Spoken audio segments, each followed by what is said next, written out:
Yale, Excelsior, Henderson, Ace, the Flying Merkel, or Flanders 4.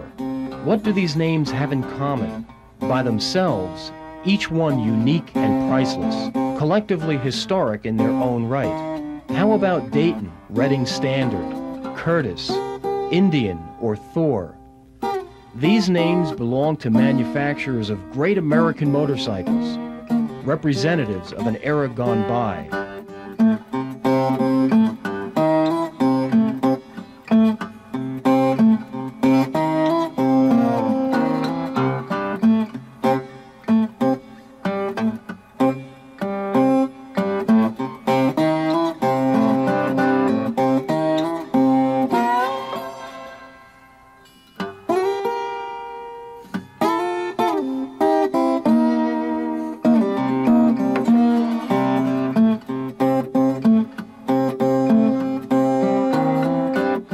What vision prompted the evolution of these machines?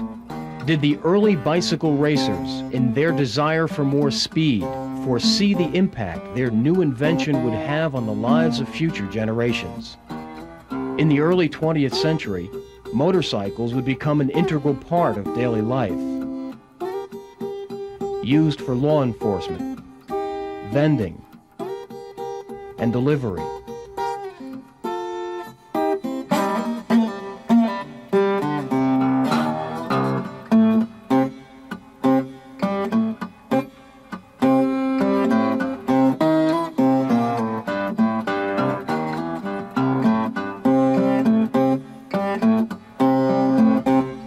With a sidecar, motorcycles were the first example of the compact car for many families.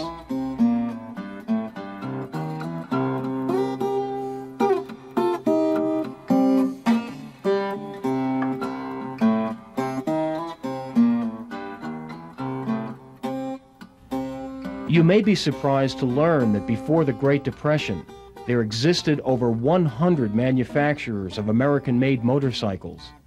Today, only Harley-Davidson remains. To locate a representative example of these machines would seem to be an impossible task.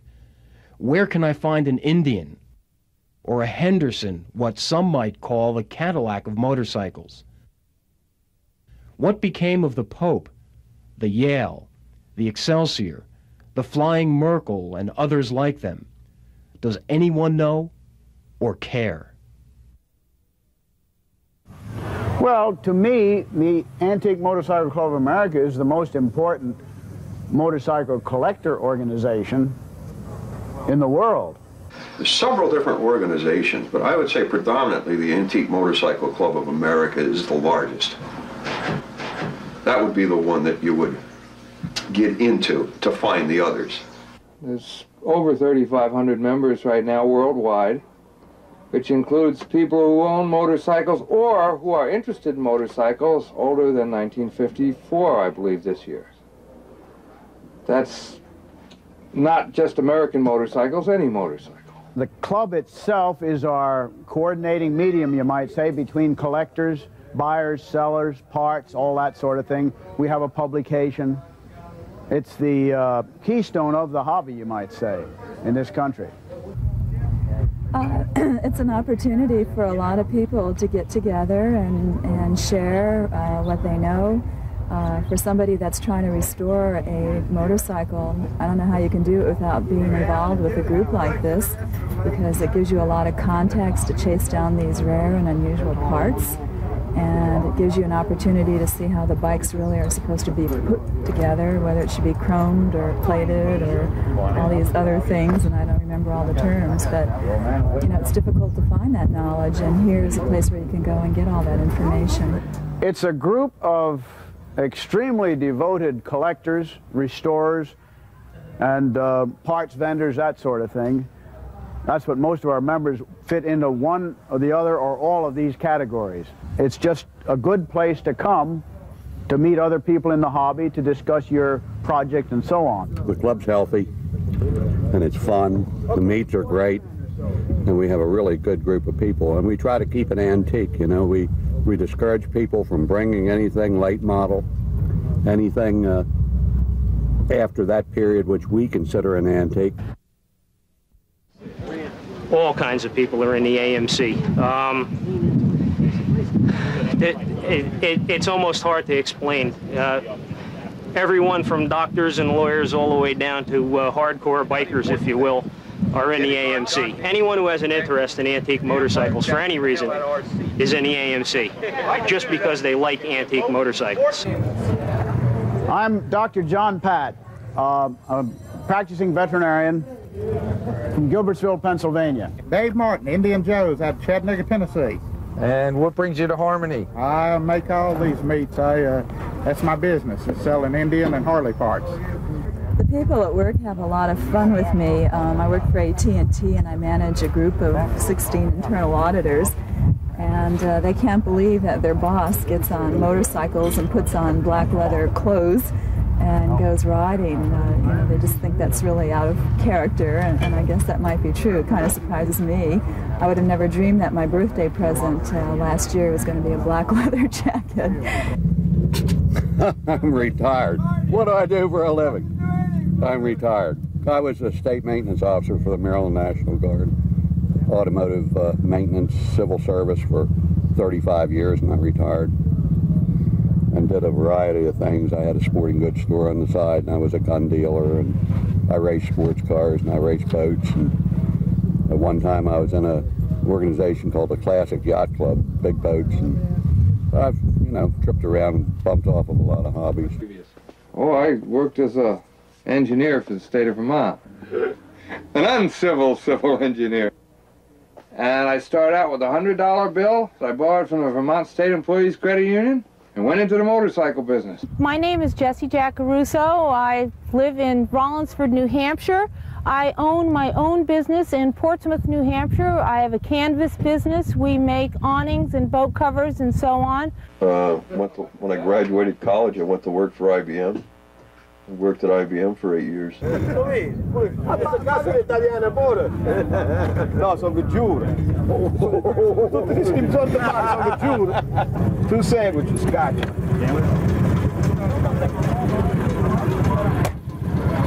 Want to ring the bells as you walk away, sonny boy? What do you want out of my miserable existence, huh? What is it that you want?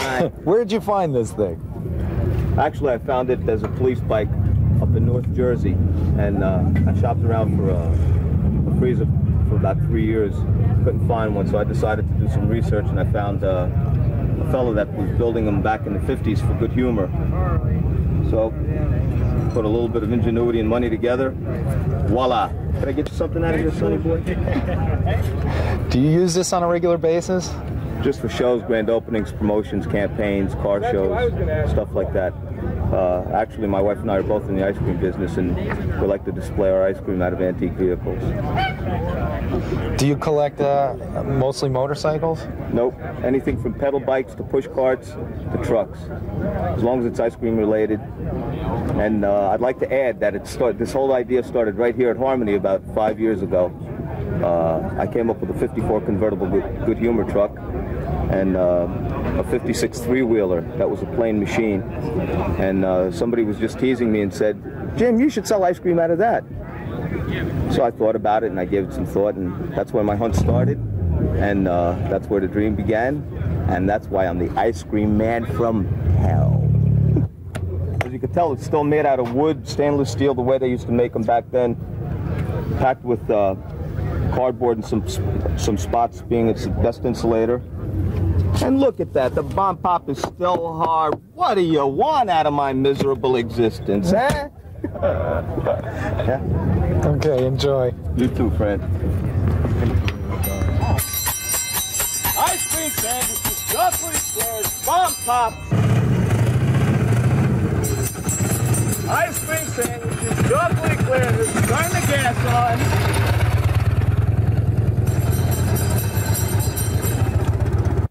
Right now, in the next week or so, we're going to be getting ready to attend the meet down in Harmony, New Jersey. That's a national meet. It's a nice meet.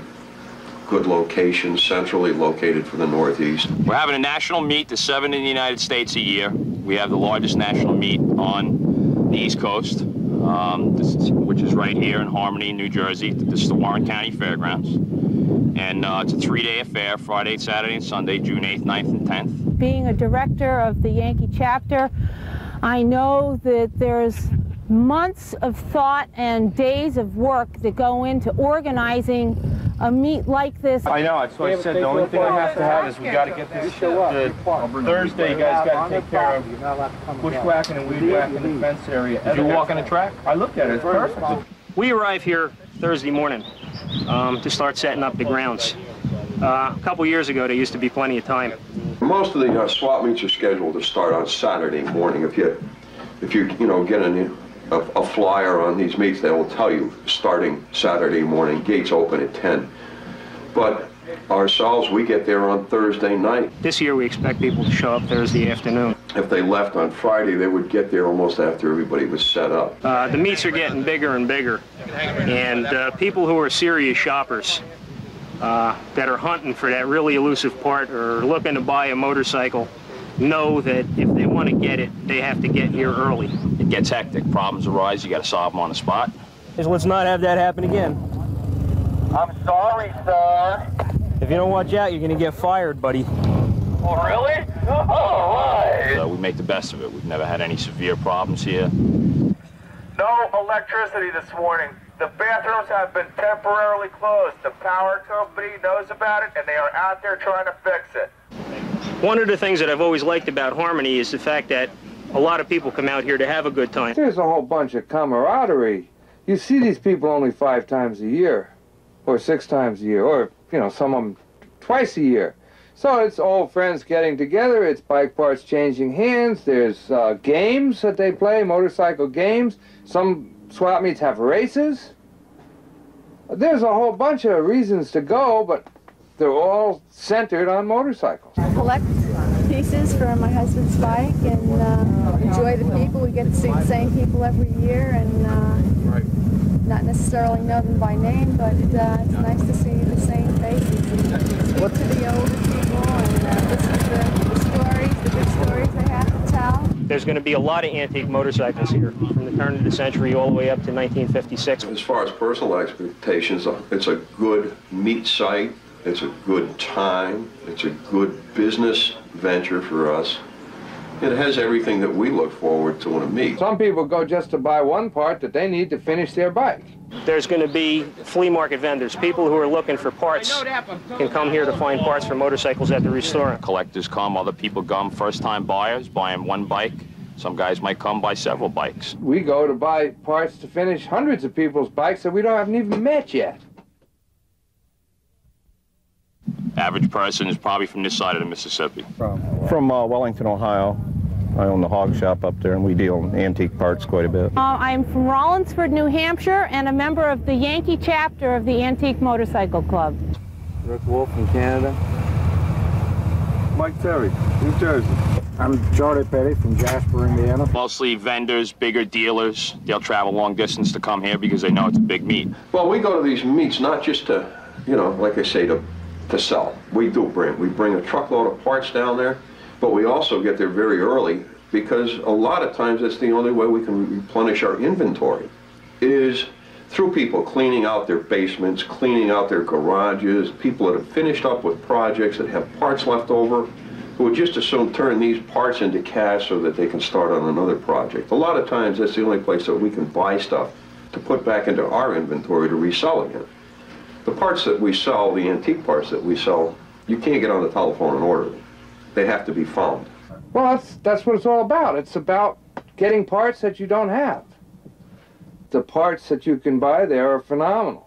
And the motorcycles you can buy there are phenomenal. You never know what you're going to find there. I think we found one of the best examples of an unrestored antique American motorcycle in the country there last year.